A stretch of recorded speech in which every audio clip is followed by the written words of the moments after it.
ശരി ഓ നമ്മുടെ ഭക്ഷണം കഴിക്കാം അല്ല ഞങ്ങൾക്ക് കഴിക്കാം.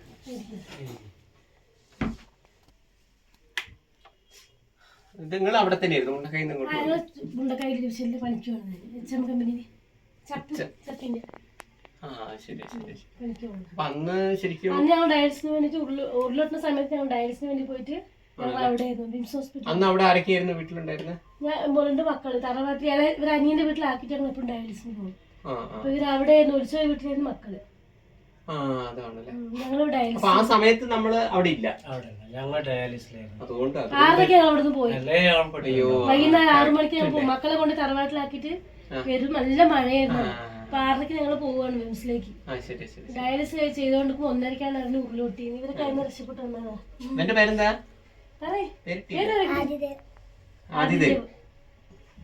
അപ്പൊ അന്ന് വേറെ ആരെങ്കിലും നമുക്ക് നഷ്ടപ്പെട്ടോ അതില്? ഇവരെ ചേച്ചിന്റെ ഭർത്താവ് മോള് 10 ചേച്ചിയുടെ ഭർത്താവ് മോള് പേരക്കുട്ടി. പിന്നെ ഇവരെ ഏട്ടന്റെ മോള് ഏട്ടനായിട്ട് പറഞ്ഞില്ലേ ലാസ്റ്റ് ഏട്ടനാണല്ലേ. എന്താ ചെയ്യല്ലേ നിങ്ങള് ജസ്റ്റ് ഞങ്ങളെ കഴിച്ച അന്നെ ഏട്ടന് സംഭവിച്ചത് കണ്ട് സൗണ്ട് ഒക്കെ കണ്ട് പേടിച്ചിട്ടേ നമ്മൾ അടുത്തുള്ളവരൊക്കെ പേടിച്ച് കാട്ടിനോട് കയറി ഓടിയാ. നമുക്ക് നമ്മളെ വീട് ഒറിജിനൽ വീട് തറവാടാണ്. അത് ഒളിച്ചുപോയി. തറവാട് പോയില്ലേ? അതെവിടെയായിട്ട് വരും? അത് നമ്മൾ സ്കൂൾ റോഡിന് കുറച്ച് മുകളിൽ പോയാൽ സ്കൂളല്ലേ ഉരുളൊട്ടിയില്ലായിരുന്നില്ലേ സ്കൂൾ റോഡ്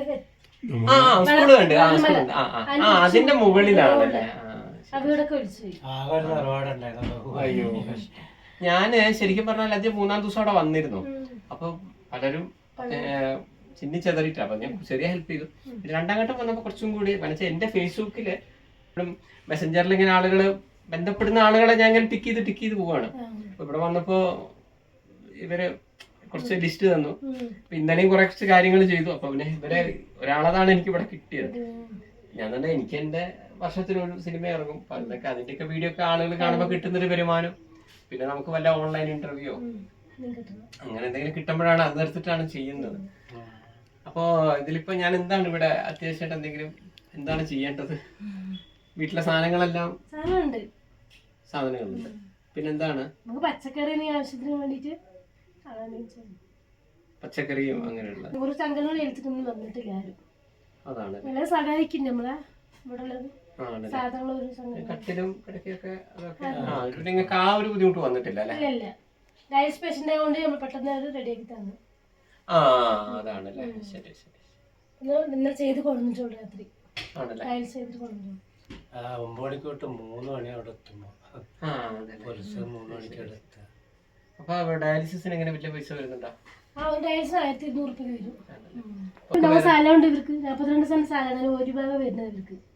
അതിന് നമ്മൾ വീടൊക്കെ വെക്കാറ് നമ്മൾ സ്വർണ്ണം കൊണ്ട് ബാങ്കിൽ വെച്ചിട്ട് കടലാസ് ബാങ്കിൽ തിരിച്ചെടുക്കും. ആ സ്ഥലമാണ് ഉരുളൂട്ടി പോയത്. അതാണല്ലേ. അപ്പൊ തറവാട്ടിൽ തന്നാൽ ഒരാൾക്കേ തരുള്ളൂ. നമ്മളെ സ്ഥലം പോയില്ലേ. അതെ അതെ അതെ അതെ. അങ്ങനെ ഒരു ബുദ്ധിമുട്ട് വന്നു. അപ്പൊ അതിനെ കുറിച്ച് നമ്മളിപ്പോ അവിടെ പറഞ്ഞിട്ടില്ല. 42 സെന്റ് സ്ഥലം അതിൽ 9 മക്കൾ എന്നൊക്കെ പറഞ്ഞിരിക്കണം.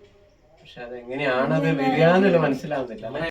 അപ്പൊ ഞാൻ തന്നെ ഒരു ചെറിയൊരു സാമ്പത്തികം എനിക്ക് എന്താ ചെയ്യേണ്ടതെന്നുള്ള സാധനങ്ങളായിട്ട് വേറെ വീട്ടിലെ സാധനങ്ങളൊക്കെ ഉണ്ടല്ലോ അവിടെ. എല്ലാവർക്കും ചെറിയൊരു ഓക്കെ ഇതൊരു ചെറിയൊരു ഇതേ ഉള്ളേ, ചെറുതേ ഉള്ളൂ എന്നാലും അല്ലേ. എപ്പോഴൊക്കെ എങ്ങനെയാണ് എപ്പോഴൊക്കെയാ? തിങ്കളും വ്യാഴവും. ഡയാലിസിസ് എല്ലാ തിങ്കളും വ്യാഴവും ചെയ്യണം അല്ലേ? എന്റെ ഒരു സുഭാഷ്. ഞാന് കോഴിക്കോട് നിന്നാണ് വരുന്നത്. അപ്പൊ അതെ അതെ അതെ. നമുക്ക് അല്ല എല്ലാവർക്കും കൊടുക്കുമ്പോ എനിക്കൊരു പരിമിതികൾ ഉണ്ടല്ലോ. കഴിയുന്നു.